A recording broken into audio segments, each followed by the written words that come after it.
In the 1918 epidemic, the Boston Health Department decided to investigate the contagiousness of this.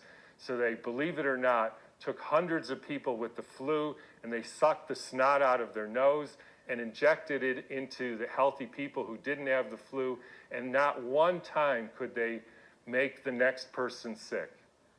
They did this over and over again, and they were not able to demonstrate contagion. They even did it with horses who apparently got the Spanish flu, and they put bags over their head, and the horses sneezed in the bag, and they put the bag over the next horse, and not one horse got sick. You can read about this in a book called The Invisible Rainbow by Arthur Furstenberg, who chronicles all the steps in the electrification of the earth and how within 6 months there was a new flu pandemic all over the world. In 1918, after the biggest pandemic, the Spanish flu pandemic of 1918, Steiner was asked, what was this all about?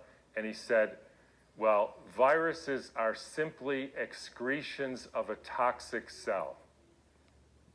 If you go to the current theory of viruses called exosomes, and the latest head of the NIH giving a talk on the complexity of viruses, you will see this is perfectly in line with the current thinking on what a virus really is.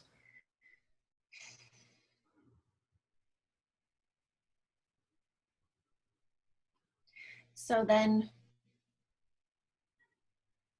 as you said before, I think this is on the same thread maybe, we can take this as an opportunity to, focus on the things that we can at home, but we don't necessarily need to be out there wearing masks, or at least not in fear of catching something. This is the conversation you and I had on your thread, where I was suggesting there's multiple things happening here all at the same time. So one, is there a new threat in the environment? I feel that there is. This is my personal perspective and not fact. Now, what else is potentially happening? Well, we know that humans like to tinker with things and we get our hands on things. So true to ourselves, we in laboratory settings began tinkering with this new virus. What that tinkering was, who knows? What it created, who knows? Is it still in the lab, or is it now out in the populace? Who knows? But it's potentially now out in the populace, right? Minimally, it's potentially out into the populace. So that is now something that's happening at the same time as the original response of our bodies to the new threat in the environment, is that tinkering of that virus, the manipulation of it into something potentially different than what it was originally, and it now released. Now, is that contagious? Potentially it's contagious. So if we just look at the potentialities, we can just be as far open as we want to be and understand that it's minimally potentially contagious. Same thing with the original. It's minimally potentially contagious. It's just that we don't know because we did not put it to the test. And why we did not put it to the test, I'll leave that up to each and everyone's minds to come up with a spectrum of possibility on that one. And get anything from malicious to entirely benevolent and everything in between, right? And so when we just open ourselves up to the full spectrum of what's possible, then we can, one, not be in so much fear. Any and all of that could be true. Well, what do I personally align most with? Where would I like to walk my reality? I could just do things that way. Yeah. Reality, as you know, is not singular. What do you mean by that? Reality is personal reality. Okay. Yeah. And your personal reality and my personal reality and everybody else's personal reality creates consensus. Mhm.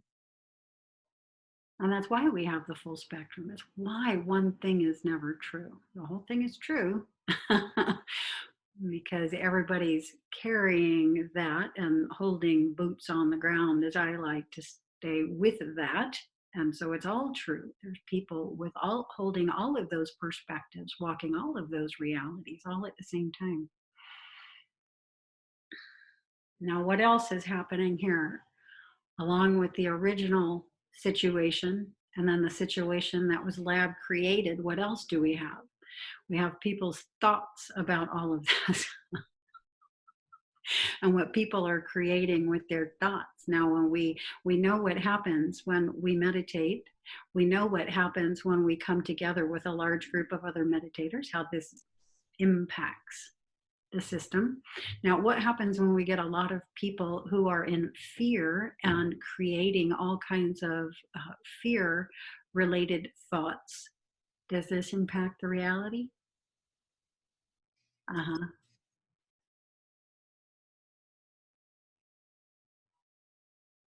Yeah, so we have all of those. And again, with the thoughts, we can create placebos. Somebody I know was attempting to do it the other day. There was something going on in the eye.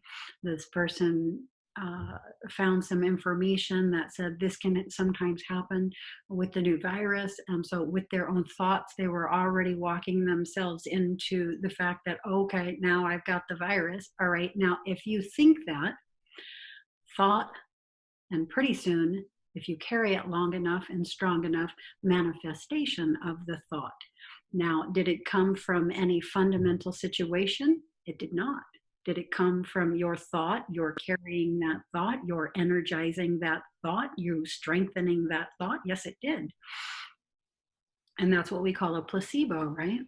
When you're given a sugar pill instead of an actual medication, and because you think to yourself, I got the real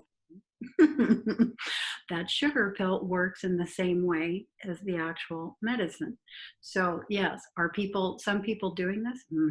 Are some people doing this in a way that's very disadvantageous to themselves and those around them? Do we want to be one of those people? Right? Very important. First, do no harm. So we always have to be thinking along that line. First, do no harm. And how can I walk that? So those are the kind of three fields that I see happening here. Again, the original situation, the situation that was lab created, and then people's thought constructs creating something additional on top of that.